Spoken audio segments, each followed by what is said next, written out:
Varahi silver jewellery. ఇప్పుడు మన Varahi silks KPHP store first floor లో 28 March hero Teja Sajja, heroine Meenakshi Chaudhary చేతుల మీదుగా గ్రాండ్ ఓపెనింగ్ జరగబోతుంది.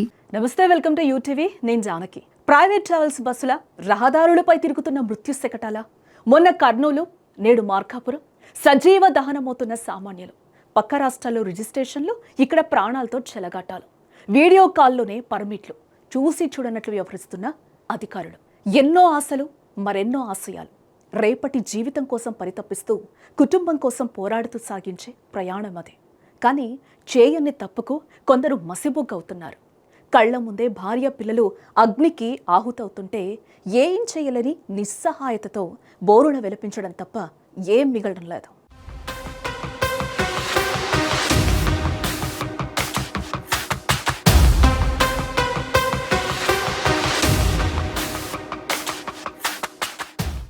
ఎవరో చేసిన తప్పుకు, ఎవరో పడ్డ కాసుల కృతికి పదుల సంఖ్యలో నిండు ప్రాణాలు బలవుతున్నాయి. ప్రైవేట్ ట్రావెల్స్ నిర్లక్ష్యానికి ఆగమవుతున్న జీవితాల సంఖ్య రోజు రోజుకు పెరిగిపోతూనే ఉంది. అసలు సామాన్యుడు సురక్షితంగా గమ్యం చేరుతానన్న నమ్మకంతో ప్రైవేట్ ట్రావెల్స్ ఎక్కుతుంటే ఆ నమ్మకాన్ని చితిగా మారుస్తున్నాయి.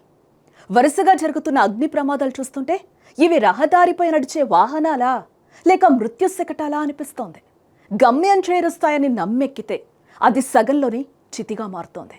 అసలు ఈ మరణఘోష వెనుక ఉన్న చీకటి కోణాలేంటి?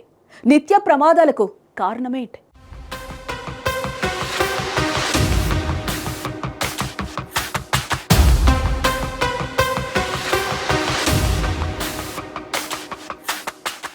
కర్నూలు బస్సు ప్రమాదం 2025లో జరిగిన ఇంకా కళ్ల ముందే కదిలాడుతోంది.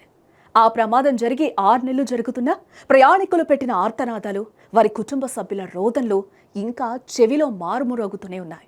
కానీ ఇంతలోనే అలాంటి మరో ఘోర ప్రమాదం మార్కాపురం జిల్లాలో జరిగి అందరి గుండెలను బరువెక్కించింది. ఏకంగా 14 మంది సజీవ దహనమయ్యారు. గుర్తుపట్టలేనంతగా మాంసపు ముద్దలుగా మారిపోయాయి. వారిలో లోకాన్ని పూర్తిగా చూడని చిన్న పిల్లలు కూడా ఉన్నారు. మరికొందరు తీవ్రంగా గాయపడ్డారు. కర్నూలు జిల్లాలో జరిగిన బస్సు ప్రమాదంలో 19 మంది, ఇప్పుడు 14 మంది. ఇవి మాత్రమే కాదు, ట్రావెల్స్ నిర్లక్ష్యానికి, వారి వాయువేగానికి నిత్యం బలైపోతున్న ప్రాణాలెన్నో.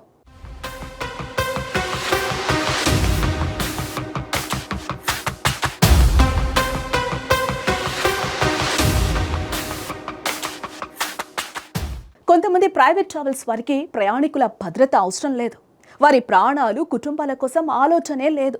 కేవలం కాసుల కోసం కక్కుర్తి తప్ప.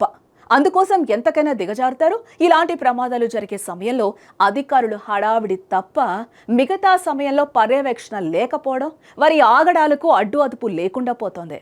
మీకో విషయం తెలుసా? తెలుగు రాష్ట్రాల రోడ్లపై తిరుగుతున్న చాలా ప్రైవేట్ బస్సులు వేరే రాష్ట్రాల్లో రిజిస్ట్రేషన్లు చేసుకున్నవే. ఏపీ, తెలంగాణ రాష్ట్రాల్లో తిరిగే బస్సులను ఇక్కడ రిజిస్ట్రేషన్ చేస్తే ఏడాదికి సుమారు లక్షల్లో పన్ను చెల్లించాలి. బట్ అదే అరుణాచల్ ప్రదేశ్, నాగాలాండ్ వంటి రాష్ట్రాల్లో అయితే కేవలం 40,000 నుండి 50,000కే పని ముగిసిపోతోంది. ఈ భారీ వ్యత్యాసం కోసమే వందల సంఖ్యలో బస్సులు ఇతర రాష్ట్రాల నంబర్లతో మన రోడ్లపై యథేచ్ఛగా మృత్యువులా తిరుగుతూ ఉన్నాయి. నిబంధనల ప్రకారం ప్రతి బస్సు నిర్దేశించిన సమయంలో నేరుగా రవాణా శాఖ కార్యాలయానికి వెళ్లి ఫిట్నెస్ సర్టిఫికేట్ పొందాలి. బట్ 1000 కిలోమీటర్ల దూరంలో ఉన్న అరుణాచల్ ప్రదేశ్కు ఇక్కడి బస్సులు అసలు వెళ్లడమే లేదు. కేవలం మధ్యవర్తుల ద్వారా వీడియో కాల్స్లో బస్సును చూపించి అక్రమంగా ఎఫ్సీలు పొందుతున్నారు. దీనివల్ల బస్సులో ఉన్న సాంకేతిక లోపాలు, ఇంజన్ పరిస్థితి అధికారులకు తెలియడం లేదు. ఫలితంగా రహదారిపై వెళ్తుండగానే షార్ట్ సర్క్యూట్లు జరిగి బస్సులు నిలువున తగలబడిపోతున్నాయి.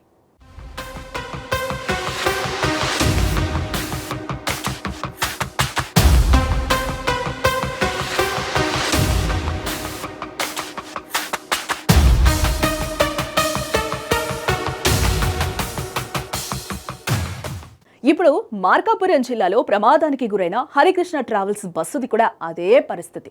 అరుణాచల్ ప్రదేశ్లో రిజిస్ట్రేషన్ చేసుకుని తెలంగాణలోని జగిత్యాల, ఏపీలోని నెల్లూరు జిల్లా కలికిరి మధ్య నడుస్తోంది. 2017 మార్చిలో లక్షద్వీప్లో 41 సీట్ల బస్సుగా మొదట రిజిస్ట్రేషన్ చేసుకుంది. ఆ తర్వాత 2024లో కొన్ని సీట్లు, కొన్ని బెర్తులుండేలా మార్చి అరుణాచల్ ప్రదేశ్లో రీ రిజిస్ట్రేషన్ చేయించారు. నిబంధనల ప్రకారం కొత్త బస్సు కొన్నాక 8 ఏళ్ల వరకు ప్రతి 2 ఏళ్లకోసారి రవాణా శాఖ కార్యాలయంలో ఫిట్నెస్ పరీక్ష చేయించి ఫిట్నెస్ సర్టిఫికేట్ పొందాలి. 8 ఏళ్ల తర్వాత నుంచి ఏడాదికోసారి ఎఫ్సి తీసుకోవాలి. ప్రమాదానికి గురైన బస్సు ఎఫ్సి గడువు ఈ ఏడాది డిసెంబర్ 9 వరకు గడువు ఉంది.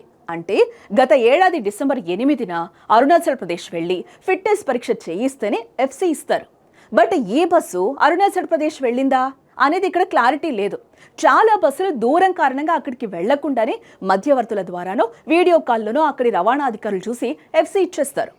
దీంతో ఫిట్నెస్ లేకపోయినా రోడ్లపై పరుగులు పెట్టించి ప్రజల ప్రాణాలతో చెలగాటమాడుతున్నారు. తాజా ప్రమాదం జరిగిన వెంటనే డ్రైవర్ చెప్పిన మొదటి మాట ఏంటో తెలుసా మీకు? స్టీరింగ్ పట్టేసింది అని. అందుకే ప్రమాదం జరిగింది అని. ఆ మాట వింటే బస్సు ఫిట్నెస్ పై సందేహాలు మరింత పెరుగుతున్నాయి కదా.